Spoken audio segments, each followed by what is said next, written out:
Hello, I'm Lisa.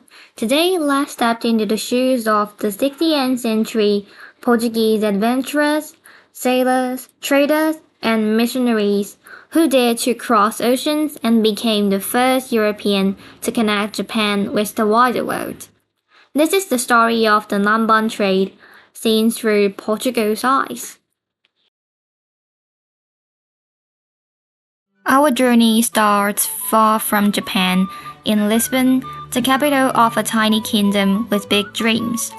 By the 1500s, Portugal had already mapped the African coast, reached India, and claimed Macau in China. Their goal? To dominate the spice trade and spread Catholicism. Then, in 1533, a storm changed history. A Portuguese ship bound for China was blown off course, landing on Tanegashima, a remote Japanese island. The locals were amazed by the foreigners' curved swords, woolen clothes, and most of all, their matchlock guns. For the Portuguese, this accident was a golden opportunity. They realized Japan wasn't just a land of samurai. It was a nation rich in silver, a metal Europe desperately needed. And so began Portugal's mission to turn Japan into a vital link in their global trading empire. The Portuguese didn't come alone. Jesuit missionaries followed closely. In 1549, Francis Xavier, a Spanish Jesuit working for Portugal, arrived in Kagoshima. His letters reveal Portugal's dual goals: save souls and secure silver for the crown.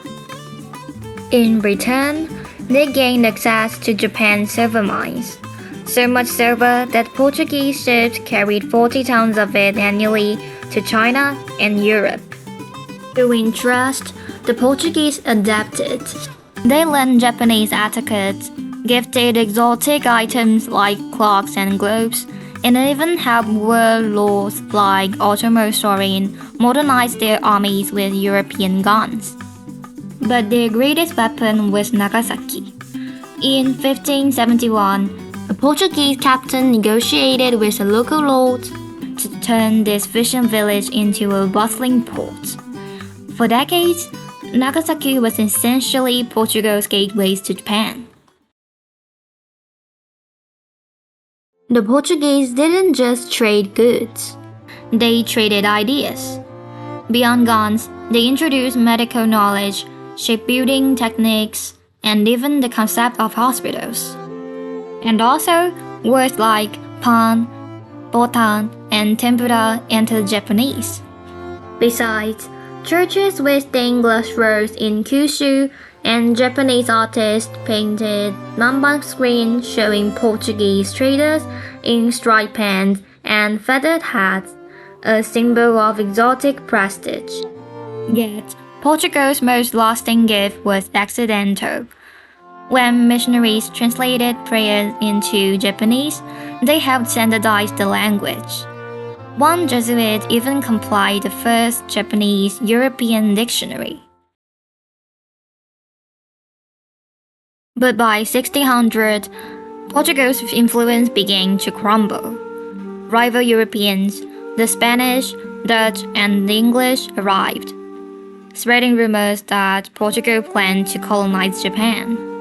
Worse, Japanese rulers grew suspicious of Catholicism.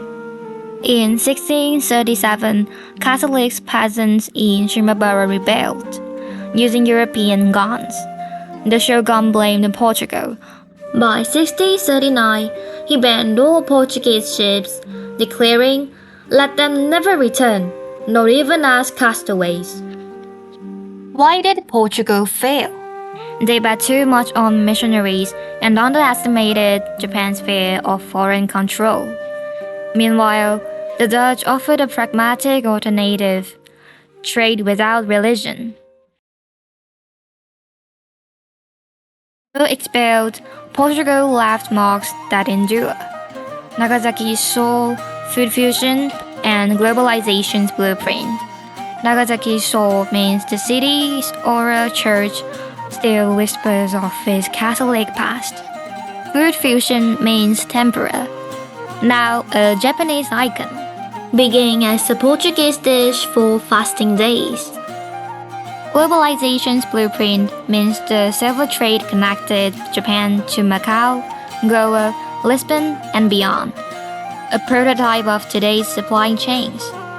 Most importantly, Portugal proved that East and West could learn from each other, even if that lesson took centuries to fully embrace.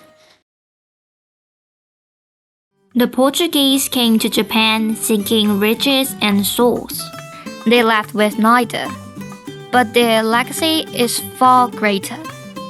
They sparked Japan's first dialogue with the West.